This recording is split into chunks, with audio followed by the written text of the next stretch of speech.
1 Pedro 1, do 17, nós vamos até o 25, fechando o primeiro capítulo. Todos já acharam? Vamos à leitura. Uma vez que vocês chamam Pai aquele que julga imparcialmente as obras de cada um, portem-se com temor durante a jornada terrena de vocês. Pois vocês sabem que não foi por meio de coisas perecíveis, como prata ou ouro, que vocês foram redimidos da sua maneira vazia de viver, transmitida por seus antepassados, mas pelo precioso sangue de Cristo, como de um cordeiro sem mancha e sem defeito, conhecido antes da criação do mundo, revelado nesses últimos tempos em favor de vocês. Por meio dele vocês creem em Deus, que o ressuscitou dentre os mortos e o glorificou, de modo que a fé e a esperança de vocês estão em Deus. Agora que vocês purificaram a sua vida pela obediência à verdade, visando ao amor fraternal e sincero, amem sinceramente uns aos outros e de todo o coração. Vocês foram regenerados, não de uma semente perecível, mas imperecível, por meio da palavra de Deus, viva e permanente. Pois toda a humanidade é como a relva e toda a sua glória como a flor da relva.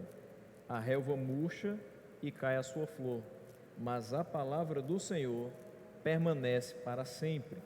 Essa é a palavra que lhes foi anunciada. Bem, vamos orar mais uma vez nessa noite. Senhor nosso Deus, nós te agradecemos pela oportunidade que temos de mais uma vez compartilhar as Sagradas Escrituras com o teu povo. E te pedimos, Senhor, nesse momento, o auxílio do teu Santo Espírito, a abrir a nossa mente e o nosso coração para receber essa porção da tua palavra. Assim nós te oramos no nome de Jesus. Amém. Meus irmãos, nessa parte da epístola, fechando esse primeiro capítulo, Pedro vai continuar fazendo uma exortação acerca da santidade na vida. Aquilo que na última ministração nós fomos até o versículo 16, mas ele começa falando sobre isso do versículo 13 até o 25, mas falei até o 16 para que a gente não se alongasse muito, e hoje do 17 até o 25 ele continua falando sobre santidade na vida, mas também vai entrar em outro ponto, que é a santidade no amor. Primeiro capítulo como um todo, ele vai apresentar primeiro a gente sendo alvo de uma obra perfeita e eterna de Deus, através do seu Filho Jesus Cristo, que nos faz ter uma esperança viva e nessa esperança também uma herança eterna. Essa herança que não se perde, que não cai de valor, que não pode ser retirada de nós, uma vez que ela foi garantida por Cristo na cruz. E sabendo disso, sabendo que nós fomos alvo de uma tão grande transformação e que o amor de Deus de fato nos constrange, nós somos chamados a viver em santidade diante dele. E Pedro vai expor essa necessidade de obedecermos a palavra do Senhor e vivemos em santidade diante dele nesses versículos. Só que agora também enfatizando a questão de não sermos apenas santos na nossa vida, no nosso comportamento, mas também exalarmos essa santidade na forma como amamos uns aos outros. Então a gente vai continuar nessa noite a meditar nas palavras do apóstolo inspirado por Deus. Versículo 17, ele nos diz o seguinte: uma vez que vocês chamam Pai aquele que julga imparcialmente as obras de cada um, portem-se com temor durante a jornada terrena de vocês. Chamar Deus de Pai é um privilégio. Não é todo o ser humano que pode dizer: Deus é meu Pai. Não é. O fato dele ser nosso Pai nos garante uma proteção eterna e eficaz. Você sabe que de fato nem uma praga vai chegar à sua tenda, que nenhum mal lhe sucederá. Você sabe que o mal pode lhe rodear, mas as mãos do Senhor estão a lhe proteger. Que em todo local onde seu pé pisar, o Senhor vai com você. E por mais que as hostes do inferno se levantem, mas Ele é muito mais poderoso do que qualquer uma delas. Então, saber que Ele é o nosso Pai não somente nos é um privilégio, mas também é uma certeza de termos proteção eterna e também extremamente eficaz. E Deus é um Pai amoroso, Ele nos escolheu e Ele nos amou, sendo nós ainda pecadores. Hoje, existem muitas pessoas que não se chegam de maneira alguma à igreja do Senhor, pelo simples fato de dizer, eu não vou para lá porque lá tem pecadores. Nossa resposta deve ser, seja bem-vindo, tem sempre lugar para mais um. Vamos precisar trocar a nossa...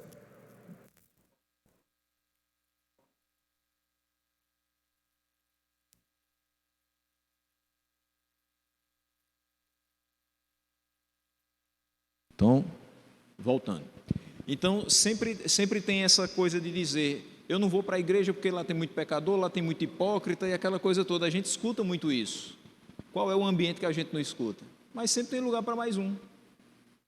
Mais um para ser atraído pela palavra de Deus, mais um para ser transformado, mais um para ser consertado, mais um para ser consolado, mais um para ser ensinado na palavra de Deus.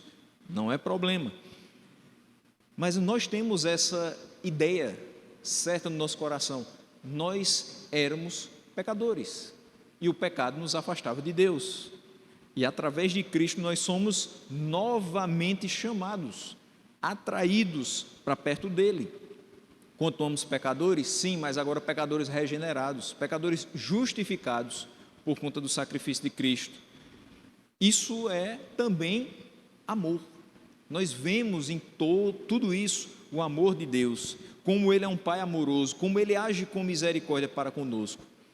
Mas não somente isso, nós também sabemos que dele, do nosso Pai, nós vamos receber um julgamento justo, tendo em vista que Pedro diz aqui, que Ele julga imparcialmente. Ele julga, em outras versões, sem acepção de pessoas. Eu não sei quantos de vocês já tiveram causas na justiça e quantos de vocês já perderam na justiça, mesmo que a sua causa fosse claramente favorável. Você estava esperando cair na conta a indenização e não aconteceu porque o juiz julgou improcedente a sua causa. Às vezes, os juízes terrenos podem agir com parcialidade. Eu não estou falando somente das pessoas do jurídico, de um dos três poderes. Estou falando de nós também. Quando nos colocamos na posição de juízes de algumas pessoas, nós julgamos com parcialidade. E nós olhamos dentro da nossa ótica, segundo os nossos próprios interesses, segundo o nosso entendimento, e fazemos juízo de valor, muitas vezes precipitado, completamente equivocado a respeito de algumas coisas e algumas pessoas. Mas de Deus nós temos julgamento justo, tendo em vista que Ele é imparcial, Ele julga segundo a obra de cada um. E aqui eu quero fazer utilização de uma expressão lá de 1 Samuel 16, quando nós consagramos, às vezes equivocadamente, a expressão Deus não olha a aparência, mas olha o coração. De fato, Ele não olha a aparência. Ele disse a Samuel, Eliabe tem a estatura, tem presença, mas não olhe para ele, eu o rejeitei. Não era aquele filho de Jessé que deveria ser escolhido. Deus não olhou a aparência como o homem olhou, Ele viu o coração. Mas não é a aparência simplesmente, o físico, a estética que Deus não vê. É a questão do obedecer aparentemente. A aparência aqui tem muito mais a ver com isso. Tem pessoas que são extremamente obedientes a Deus quando lhes convém. Ou seja, elas aparentemente obedecem à palavra de Deus. Mas o seu coração não tem a motivação de, nessa obediência, dar glória a Deus. Você já viu alguma pessoa que obedece a Deus para que depois ela seja louvada? Nossa, como fulano é obediente a Deus, tudo na vida dele sai bem. deve ser uma pessoa muito santa, deve ser uma pessoa muito correta, deve ter intimidade com Deus. As pessoas parecem que vão achar que você é mais espiritual porque você demonstra, você fala e você externa essa obediência a Deus. Mas tudo na nossa vida, inclusive principalmente a nossa obediência a Deus, deve ser para a glória dele. Se não for para a glória dele, nós estamos fazendo com a motivação errada, e até essa nossa obediência aparente se tornará em pecado. Então, Deus não olha a aparência, Ele não se agrada de quem apenas aparentemente o obedece. Ele se agrada daquele que o faz de todo o coração. Por isso que Pedro fala que ele julga imparcialmente segundo as obras de cada um. Ele não vai olhar para mim por conta das obras de minha esposa. E as obras boas dela não vão passar para mim e eu vou ser, digamos assim, visto de maneira melhor por Deus, porque ela faz aquilo que eu devo fazer. Eu preciso ser obediente, você precisa ser obediente. É uma questão individual. Você foi salvo individualmente, e você precisa viver em obediência individualmente. E Paulo diz em Romanos 2:2, o seu juízo é segundo a verdade. Deus não julga segundo aquilo que simplesmente os olhos humanos veem, mas aquilo que os olhos humanos não veem, Ele contempla, e segundo essas obras Ele julga. Como eu falei, às vezes a gente pode até obedecer determinado mandamento do Senhor, mas onde as pessoas não enxergam, que é o nosso coração, ali as intenções são totalmente o oposto. E é nisso que Deus vê, e é por isso que Deus julga, através disso que Ele julga. Então, se somos conscientes disso, conclui-se que a vida do crente precisa ser uma vida de verdade, e não de aparência. Se você foi chamado para fazer parte desse povo santo, você precisa viver de verdade. Você precisa ser um crente de verdade, em todos os ambientes que você for, em todas as circunstâncias pelas quais você passar. Isso tem que ficar muito claro, que você é um filho de Deus. Como isso vai se evidenciar, entre outras questões, pela sua fiel obediência a Ele. E por isso, então, Pedro exorta os irmãos a se portarem com temor diante dele. Portem-se com temor durante a jornada terrena de vocês. A nossa jornada terrena é extremamente desafiadora. Todos os dias nós somos levados a pelo menos pensar contrariamente à palavra de Deus. São inúmeras as possibilidades de você fazer sem que as pessoas vejam alguma coisa que vai lhe beneficiar direta ou indiretamente. E às vezes você diz, a pessoa do lado A não viu, a pessoa do lado B não viu, não tem ninguém aqui, eu posso fazer. Não esqueça, não é nem de olhar para cima, é de olhar até para dentro de si e dizer, se o Espírito Santo mora dentro de mim, eu não posso fazer. Se eu digo que eu sou filho de Deus, se eu invoco o nome dele como Pai, eu tenho que me portar de forma conveniente, com temor, durante toda a minha jornada na terra. É fácil? Não, ninguém disse que seria, nem ele. Mas é o que nós precisamos fazer, enquanto filhos de Deus, portarmos com temor. Quer dizer que a gente então vai andar com medo o tempo todo? Não, esse temor é respeito, é reverência.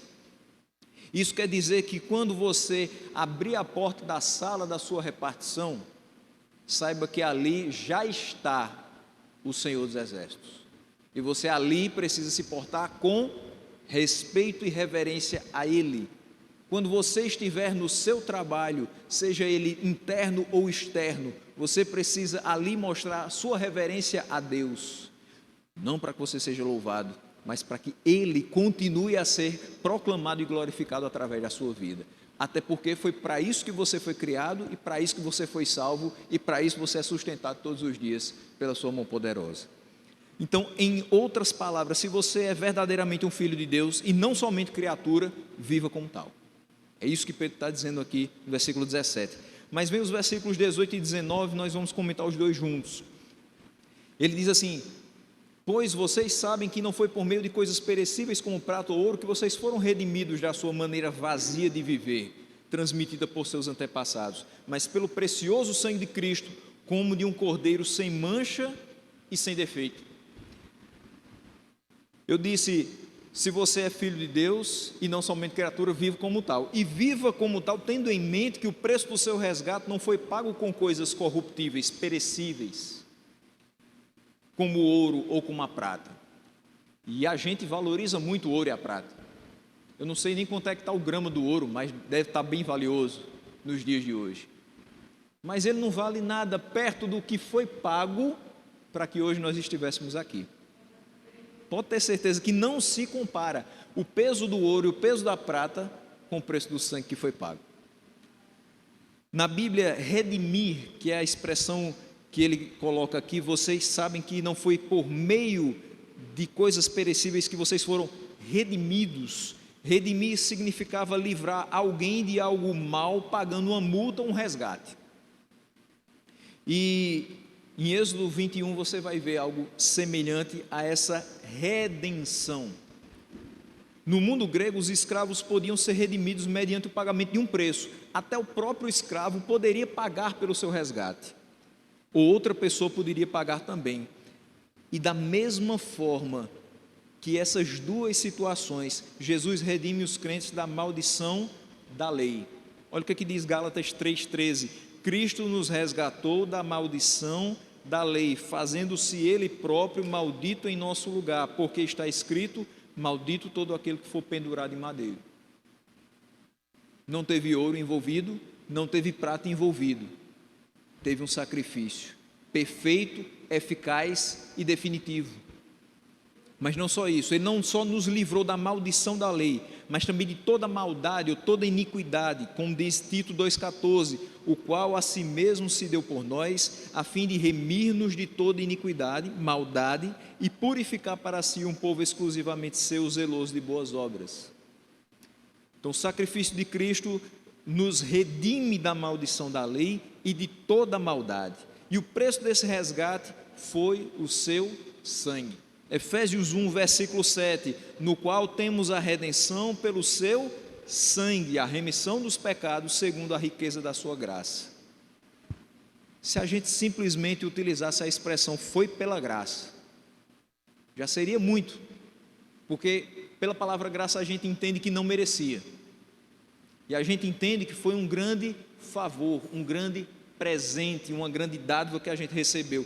Mas aqui a expressão riqueza da sua graça é uma graça abundante. E se você ainda não leu esse livro Graça Abundante, leia. É um livro maravilhoso. O resultado de todo esse sacrifício é o perdão dos pecados e a nossa justificação, que eu não vou comentar porque já foi pregado aqui. Romanos 3,24 mostra que esse sacrifício de Cristo resulta na nossa justificação. E nós fomos redimidos, mas além de sermos redimidos da maldição da lei, de toda maldade, o texto aqui de Pedro nos diz que nós fomos redimidos da nossa maneira vazia de viver. Provavelmente você tem aí do vosso fútil procedimento, da forma inútil de viver. A santidade cristã, meus irmãos, significa viver exatamente de maneira contrária como o mundo vive. Então nós somos santos porque somos separados. Nós vivemos de modo antagônico ao que o mundo vive, de forma totalmente diferente. Mas nós somos levados a pensar que, sendo parecidos com eles, seremos melhor aceitos nos grupos sociais. Nós não queremos nos sentir rejeitados por conta da nossa fé. Nós não queremos nos sentir um peixe fora d'água nos nossos ambientes de trabalho. Nós não queremos estar, principalmente num mês como esse de dezembro, longe da nossa família, porque ela não crê em Cristo, e na ceia natalina a gente quer que todo mundo esteja junto, sentado na mesma mesa, mesmo que na maioria das vezes a gente não compartilhe a mesma fé, e é difícil ter comunhão com quem a gente não compartilha a mesma fé. Não dá para ter comunhão, é difícil.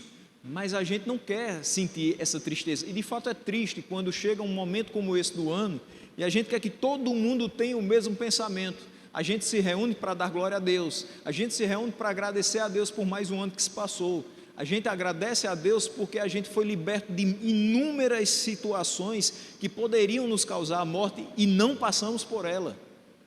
Enquanto pessoas continuam dizendo, eu fiz isso, eu conquistei aquilo, eu sou autossuficiente, eu não preciso de divindade, eu sou inteligente, eu sou rico, eu não preciso de nada disso. Mas as pessoas precisam ver que tudo isso é uma maneira muito vazia de viver. É muito vazio viver ancorado no dinheiro, é muito vazio viver ancorado no entendimento, na inteligência, nos papéis que a academia nos dá. Essa semana eu fiquei muito feliz, muito mesmo. Ontem eu fui buscar meu diploma de uma especialização que terminei e que fiz durante toda a pandemia. Mas eu olhava para aquele papel e eu disse, se esse papel se molhar, se ele rasgar, é uma burocracia tremenda para pegar uma segunda via. E ainda mais numa época como essa que você agenda para pegar a primeira via, paga e agenda para pegar uma segunda. E aí eu olhava para aquele papel e dizia assim, isso não foi fruto do meu esforço, porque eu passei 13 anos sem olhar nem para que conteúdo, eu me foquei mais na teologia, eu esqueci letras, e depois desse tempo todo, só Deus, para me fazer entender novamente essas coisas, que fazia mais de uma década que eu não pegava, e eu olhava para aquilo ali e eu disse, se isso aqui não for para glorificar a Deus, pode se molhar, rasgar, que não me interessa. E de fato não interessa. Não interessa se nós somos especialistas, mestres ou doutores, interessa que nós somos servos de Deus. Esse é o nosso maior grau. E interessante que para ele a gente não precisou estudar. Mas é bom que hoje a gente estude a palavra de Deus para viver de acordo com esse título que nós recebemos, de servos dele. É interessante que a gente não precisou se esforçar noites e mais noites na frente de um computador para que a gente recebesse isso. Bastou que a gente cresce, porque todo o resto ele fez. Então, o nosso fútil procedimento, nós fomos redimidos dele, porque é inútil, meus irmãos, viver nesse mundo se não for debaixo da proteção de Deus. Era necessário que a gente abandonasse o nosso comportamento de outrora, porque é inútil viver essa vida se não for para agradar a Deus. É inútil viver essa vida se não for agradecendo a Ele pelo ar que nós respiramos, pela comida que nós comemos, pela roupa que nós vestimos, por tudo. As coisas mais simples da nossa vida vêm da mão dele, as mais complexas também. O nosso procedimento não pode ser diferente, e quando nós fomos ligados a Ele através da pregação do Evangelho, nós passamos a ter novas prioridades e outras perspectivas. Hoje eu não penso mais em ter uma segunda matrícula do Estado. Já me esqueci, não sei nem o que é concurso público mais, porque eu não vou correr atrás de dinheiro.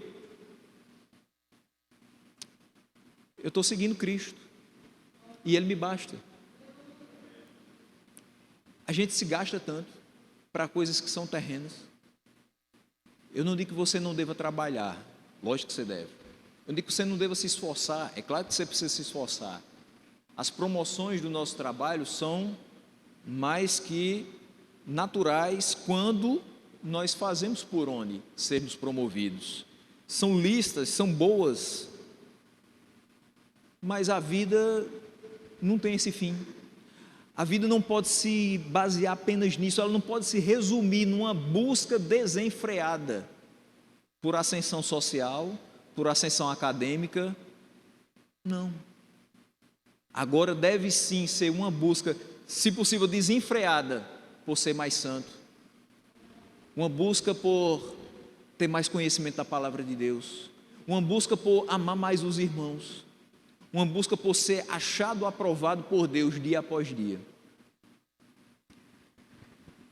E Jesus Cristo se entregou como um cordeiro sem mancha e sem defeito. É isso que Pedro fala aqui no versículo 19. Ele nos mostra que não foram coisas perecíveis, coisas corruptíveis, que nos fizeram ser redimidos da nossa maneira vazia de viver, que foi transmitida pelos nossos antepassados. Então, eles viviam dessa maneira, nós não poderíamos repetir o seu comportamento, mas foi o precioso sangue de Cristo, como de um cordeiro sem mancha e sem defeito. Para que fosse aceitável, um sacrifício tinha que ser livre de qualquer defeito. Se você vê lá no livro de Levítico, onde são explicados esses sacrifícios, todo o mecanismo dos sacrifícios e da expiação dos pecados, lá em Levítico 22. A vida sem pecado de Cristo o qualifica para morrer pelos pecados de outros. O que diz Hebreus 7, 26 e 27? Com efeito, nos convinha um sumo sacerdote como este, como ele era, santo, inculpável, sem mácula, separado dos pecadores e feito mais alto do que os céus, que não tem necessidade, como os sumos sacerdotes, de oferecer todos os dias sacrifícios, primeiro por seus próprios pecados, depois pelos do povo, porque fez isto uma vez por todas, quando a si mesmo se ofereceu. Veja que antes de Cristo, as pessoas precisavam de um sumo sacerdote que oferecia sacrifício por ele e depois pelos outros. Esse sacrifício não tinha uma validade eterna, porque aquele sumo sacerdote, da mesma forma que ele pediu por si, ele sabia que amanhã ele faria de novo e ele precisaria pedir de novo. Por isso que o texto diz, do autor aos Hebreus, ele oferece todos os dias sacrifícios. Se fôssemos nós, qualquer um de nós, no lugar de Cristo, o nosso sacrifício talvez durasse um dia. Eu subindo ao madeiro, duraria um dia. E do outro? Quem creu em mim não seria salvo. Precisaria vir outro que fizesse a mesma coisa. Isso nunca terminaria, porque nenhum daqueles que subiriam, que se sacrificariam, seriam perfeitos. Cristo fez isso de uma vez por todas. Ele não precisou fazer isso todos os dias, ele fez apenas uma vez. E essa vez garante que todos os dias nós abramos os nossos olhos e confiantemente levantemos e possamos dizer: continuo salvo na pessoa de Jesus Cristo. Eu estou sendo santificado dia após dia, mas eu sei que a minha justificação foi de uma vez por todas. O sangue de Cristo cobriu os meus pecados. E eu sei que foram os pecados que eu cometi, os pecados que eu cometo, que ainda vou cometer, porque infelizmente ainda não estou perfeito. Mas busque a perfeição. Você vai alcançar só na glória. Mas essa é a busca, essa é a motivação. Precisamos nos aperfeiçoar em Cristo. Versículo 20 diz: conhecido antes da criação do mundo. Cristo já era conhecido antes da criação do mundo, mas foi revelado nesses últimos tempos em favor de vocês.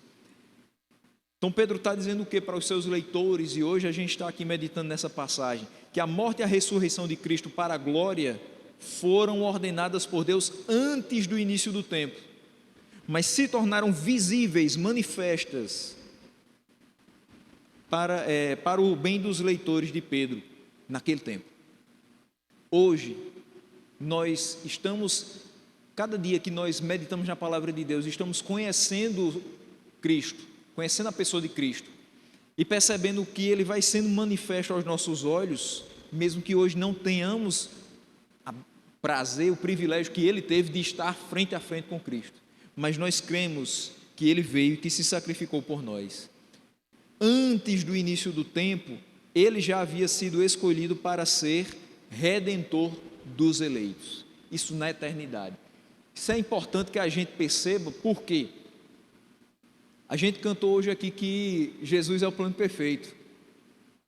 Eu nunca me esqueço de uma pessoa cantando essa música e dizendo assim: meu irmão, Não existe plano B. O plano A continua valendo. E esse plano perfeito se chama Jesus Cristo. Vindo em forma de homem, se humilhando, deixando sua glória para ser esse instrumento de expiação dos nossos pecados, de justificação dos nossos pecados, para que a gente, depois que ele ascendesse aos céus, o Espírito Santo viesse e pudesse estar conosco, e nós somos regenerados e santificados dia após dia para viver para a glória dele. Então não existe um novo plano, ele não foi pego de surpresa. Cristo já havia sido escolhido na eternidade para ser o nosso Redentor. Adão pecou, não vamos agora reformular a história do universo, não vamos agora pegar novamente a pena e reescrever o projeto divino. Não, já estava tudo certo. Meu irmão, entenda que na sua vida já está tudo certo, porque errado foi o caminho que você trilhou até o dia que você foi encontrado por Deus. Ali a gente estava errado, mas a partir do momento que Ele nos alcança, dali para frente, não tem como dar errado, porque é Ele quem conduz, e o caminho de Deus é perfeito, de fato Ele é perfeito. E um texto que mostra que Cristo foi escolhido como nosso Redentor na eternidade, João 17, 24, quando ele diz: Pai, a minha vontade é que onde eu estou, estejam comigo os que me deste, para que vejam a minha glória, que me conferiste, porque me amaste antes da fundação do mundo. Antes da fundação do mundo, você não sabia nem se viria à terra, você não tinha nascido, você não sabia quem eram seus pais, onde você iria habitar, se você seria paraibano, pernambucano, mas Deus já lhe conhecia. Deus já tinha um plano na sua vida. Deus já tinha enviado Cristo para que você pudesse ser salvo. Faz muito tempo, mas o sacrifício vale até hoje. Ele valeu para os que vieram antes, e ele vale para os que virão depois de nós, se ele não voltar. Quando diz que ele foi conhecido antes da fundação do mundo, mas foi revelado nesses últimos tempos, esses últimos tempos inclui todo o período entre a primeira e a segunda vinda de Cristo. O que eu quero dizer com isso é que, como eu acabei de dizer, que antes da vinda de Cristo, aqueles que creram no seu nome, no que haveria de vir, foram salvos, por essa fé que manifestaram. Foram justificados pela fé, como você tem aquele quadro maravilhoso de Hebreus 11. E como você tem também os relatos de Romanos que nós já ouvimos aqui. E aqueles que vêm depois, tem ainda mais referencial, porque tem toda essa história aqui para crer. Eles creem no que aconteceu, naquele que veio, naquele que se sacrificou e deixou essa palavra para que a gente guiasse a vida da gente por ela. Então, nesses últimos tempos, desde que ele veio até quando ele voltar, todos aqueles que invocarem o nome do Senhor serão salvos. Ele está sendo revelado aos homens através da pregação do Evangelho. Tem muita gente que ainda não teve essa oportunidade de conhecer Jesus. A gente escutou aqui domingo a quantidade de povos ainda não alcançados, a quantidade de pessoas e a quantidade de localidades que não tem nem 2% de cristãos. E a gente se acha extremamente privilegiado, ao mesmo tempo em que cresce demais a nossa responsabilidade de pregar. Porque eu não posso me acomodar enquanto eu vejo tanta gente indo para a perdição. Infelizmente pela ignorância. Mas elas não podem morrer na ignorância. Eu sei que é Deus quem chama e capacita as pessoas que devem ir ao campo. Não são todas. Nem todo mundo foi chamado para ir para o campo missionário e nem todo mundo tem o casco tão duro para segurar a bronca que é estar no campo missionário. A gente sabe que tem momentos que você está no campo, você olha para trás e você diz: não, vou olhar para trás não, porque eu sei que quem colocou a mão no arado não pode olhar para trás. Mas que está difícil, está. A gente sabe que tem muitos missionários que nós conhecemos, que humanamente falando, pela situação em que se encontram, se pudessem voltar, voltavam. Mas sabe por que não voltam? Porque tem certeza do chamado, tem convicção de que foi Deus que chamou, e se foi Deus que chamou, Ele vai se responsabilizar até o último dia. Mas dificuldades nós passamos, conflitos, questões imensas que passam na nossa cabeça, isso é humano, isso é natural, mas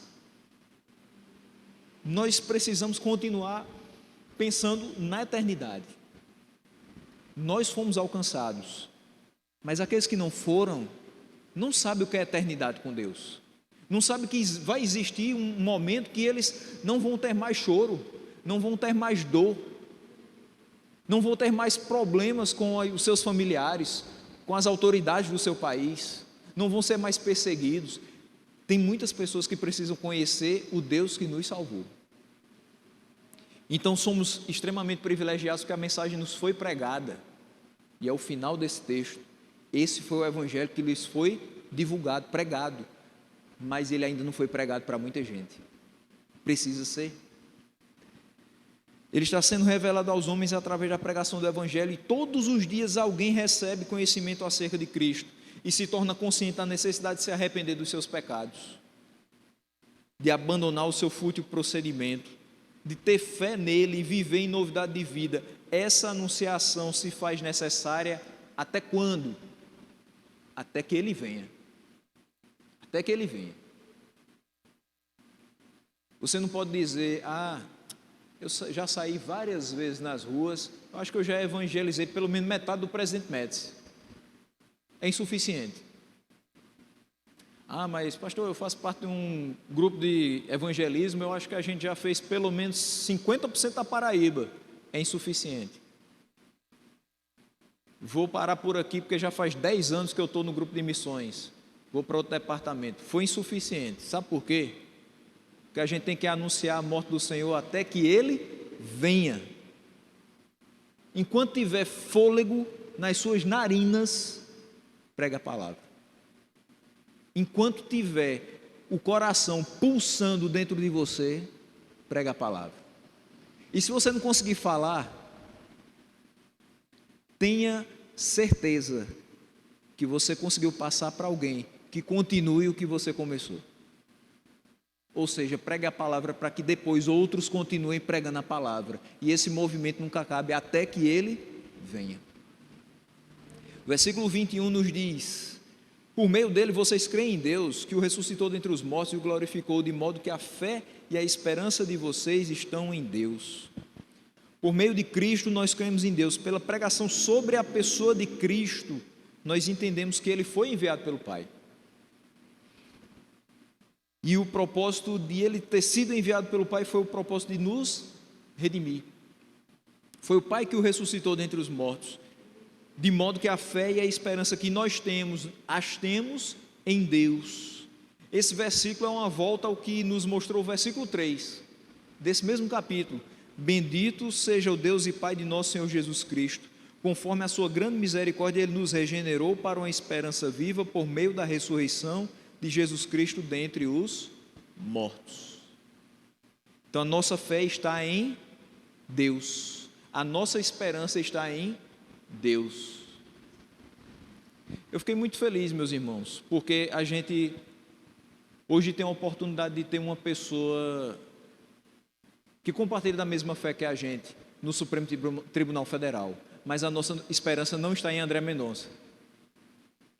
Por mais que a gente fique feliz e por mais que a gente tenha que orar agora redobradamente para que Deus dê sabedoria para ele se conduzir naquela areia movediça, mas a esperança da gente não está nele. A esperança da gente está em Deus. O Deus que o chamou e que o colocou lá, e que há de fazer com que mais pessoas tementes a Deus ocupem locais estratégicos na sociedade para que o Brasil possa de fato ser uma nação cujo Deus é o Senhor.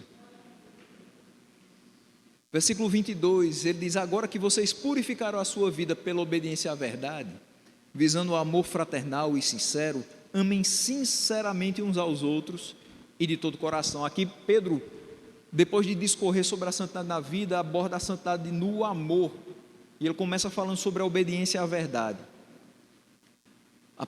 Agora que vocês purificaram a sua vida pela obediência à verdade, a purificação também é uma consagração. Os cristãos são separados na sua obediência.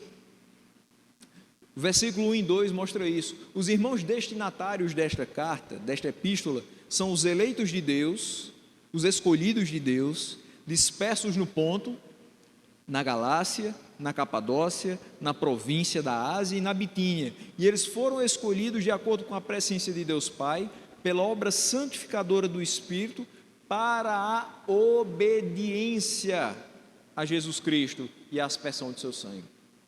Então os irmãos que receberam essa carta sabem que foram chamados para ser obedientes a Deus, recebendo a palavra de Jesus Cristo. Então, uma vez que eles foram purificados, que eles foram separados, consagrados para obedecer a Deus, e isso os faz ser diferentes, os faz ser santos, os mostra que eles são de fato filhos de Deus. Agora, eles devem visar o amor fraternal e sincero, amando-se sinceramente uns aos outros e de todo o coração. O cristão é o pecador que foi salvo para viver em obediência ao Deus que o escolheu. E por serem chamados à obediência a Deus, eles devem ter em vista o amor fraternal não fingido e sincero. João 13:35 nos faz essa colocação, quando Jesus diz: nisto conhecerão que sois meus discípulos, se tiverdes amor uns aos outros. Esse amor que é requerido e que Pedro fala dele, um amor fraternal não fingido, um amor sincero, ele só é possível porque o amor de Deus foi primeiramente revelado a nós. Se nós não conhecêssemos o amor de Deus, não teríamos como amar verdadeiramente e sinceramente qualquer pessoa. Eu fico impressionado ainda hoje, não consigo me acostumar quando eu escuto falar de alguma pessoa que se separou depois de 28, 30 anos de casamento. Porque a gente não casa para separar. Espero que seja assim com todos, inclusive os que ainda vão casar, que tenham isso em mente. Você não casa para separar, você não casa para ver se der certo, a gente fica, se não der, bola para frente. Não. Agora, tenha em mente que você precisa pedir a Deus sabedoria na escolha e ter os olhos abertos para quem Ele te mostrar. Não adianta também contender com Deus, mas o amor dos homens acaba. De vez em quando tem um por aí dizendo: a relação acabou depois de 30 anos, porque o amor acabou. Acabou. O amor entre amigos acaba. Basta uma briga, uma decepção, uma divergência, e ele diz assim: não, eu amava muito meu amigo, mas depois do que ele fez, acabou. Mas 1 Coríntios 13, versículo 8 diz que o amor jamais acaba. Que amor é esse? O amor de Deus, que foi colocado nos nossos corações, para que nós amássemos uns aos outros. Firmados no amor de Deus, nós conseguimos amar uns aos outros. Firmados no amor de Deus, nossos relacionamentos interpessoais, conjugais, vão durar até a eternidade. Por quê? Porque esse amor que foi colocado no nosso coração e nós externamos nos nossos relacionamentos, de fato jamais acaba. Se for o que o mundo ensina, esse amor que o mundo ensina é complicado demais. Ele não dura, ele é muito volátil e é muito vulnerável aos ataques da mente humana. Mas o amor de Deus, não. O amor de Deus jamais acaba. E nós precisamos nos firmar nesse amor para amar sinceramente uns aos outros e de todo o coração. É isso que Pedro está dizendo. Meus irmãos, amem sinceramente. Amar sinceramente é dizer: olha, eu sei dos defeitos que o meu irmão tem, mas mesmo assim eu amo. Até porque eu também tenho defeitos e eu sei que ele me ama apesar de quem eu sou. Apesar do que de vez em quando eu mostro para ele, das falhas que eu tenho. Amar sinceramente é não encobrir os erros, mas continuar amando e apontar para onde a gente deve olhar para acertar. Não é olhar os erros e julgar e escantear. É dizer, meu irmão, tem jeito. Em Cristo tem jeito. Aquele que você diz assim, esse daí não dá mais não. Dá. Em Cristo tudo tem jeito. E a gente precisa continuar investindo na vida daquelas pessoas que a gente diz tanto que ama. A maior forma que você tem de demonstrar amor por uma pessoa é orando a Deus por ela. Não tem presente maior. Se você disser assim, eu oro por você, para mim, acabou. Eu vou ficar extremamente feliz. E eu vou receber essa oração mais feliz ainda. Porque é o de mais precioso que eu tenho. É você dizendo, o meu amor por você se expressa na forma como eu oro por você, pela sua vida. Cuidado que eu tenho na sua vida. E esse amor de todo o coração não é um simples comportamento exterior. Porque como eu falei lá no começo, eu posso ser obediente externamente, aparentemente, e eu passar por todos os meus irmãos e dizer assim, eu amo vocês. O coração não diz isso. Talvez algumas atitudes não dizem isso. Mas amar de todo o coração é ter um sentimento ardente, sincero, um compromisso que é demonstrado em ações amorosas. Sabe o que é você ter passado uma semana terrível e você chegou no sábado e você diz, eu não vou nem para a igreja, porque eu estou acabado. E Deus motiva você a vir para a igreja. Aí você não quer escutar nada.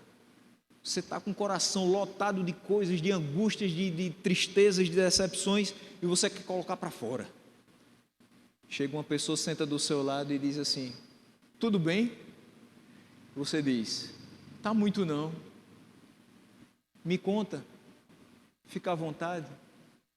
Às vezes amar uma pessoa de forma sincera, de todo o coração, é ser o ouvido que ela precisa, sem julgamentos, sem passar no rosto dela o que ela deveria ter feito e não fez, só o ouvido. Às vezes esse amor vai ser demonstrado em você estar do lado de quem chora e dizer assim, tem meu ombro aqui para você, tem minhas mãos para enxugar as suas lágrimas, tem meus pés para caminhar mais uma légua com você, tem meus braços para que você se apoie e continue a sua caminhada cristã, tem minhas orações por você, tem meu pensamento todos os dias quando eu acordo, como é que está aquela pessoa, que Deus possa guardá-la durante o dia de hoje, toda a sua família, o seu lar, tudo o que a circunda, que Deus possa agir em todas as coisas para o bem dela. É um comprometimento, e ele é demonstrado às vezes sem palavras, mas com ações. Versículo 23, para a gente já ir caminhando para o finalzinho, ele diz, vocês foram regenerados não de uma semente perecível, mas imperecível, por meio da palavra de Deus viva e permanente. O amor sincero do cristão é possível porque os cristãos não pertencem mais a um mundo corruptível de ódio, de discórdia, mas ao novo mundo de amor e união. O que nos move, o que precisa nos mover é viver esse amor e transmitir esse amor. Não só viver, mas transmitir. E com base na palavra que nos foi pregada. Tem tanta gente aí que diz assim, Deus é amor. Mas quando eles dizem que Deus é amor, é buscando fazer com que Deus pareça aquela pessoa que fecha os olhos para os erros que nós cometemos. Diz, Deus não vai me julgar porque Deus é amor. Deus não vai me punir porque Deus é amor. Deus é amor, mas também é justiça. E é uma justiça amorosa, porque quando Ele nos corrige é porque nos ama. Entenda, meu irmão, que você é filho de Deus e Deus corrige a todo filho que ama. Hebreus 12:6 nos traz isso, Ele disciplina, Ele corrige a todo aquele que recebe. É motivo de gratidão a Deus quando nós, por amor, somos disciplinados. E nós precisamos passar esse amor para outras pessoas, transmitir esse amor que muitas vezes vai também descer a vara em nós, para que a gente faça a vontade dEle, para que a gente agrade a Ele.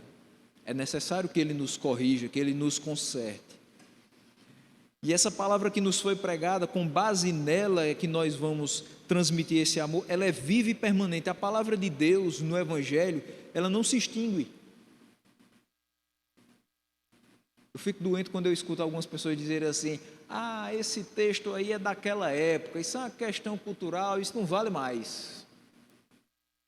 Porque a palavra de Deus não muda. O que está escrito aqui não se extinguiu, não. O que era certo 2000 anos atrás continua sendo certo. Da mesma forma que o que era errado aos olhos de Jesus Cristo, passeando no meio dos fariseus, continua sendo errado até o dia de hoje. A salvação que essa palavra traz também não se extingue. Tudo passa, mas essa palavra, as verdades que ela ensina, os propósitos para os quais ela foi designada, tudo isso permanece. Versículo 24 e 25, para a gente fechar, diz: pois toda a humanidade, ou toda a carne, é como a relva, e toda a sua glória é como a flor da relva. A relva murcha e cai a sua flor, mas a palavra do Senhor permanece para sempre. Essa é a palavra que lhes foi anunciada. Aqui ele cita a passagem de Isaías com o intuito de provar ambas as sentenças. Isso é, fazer evidente quão fútil e miserável é o primeiro nascimento do homem e quão imensa é a graça do novo nascimento. Nós nascemos,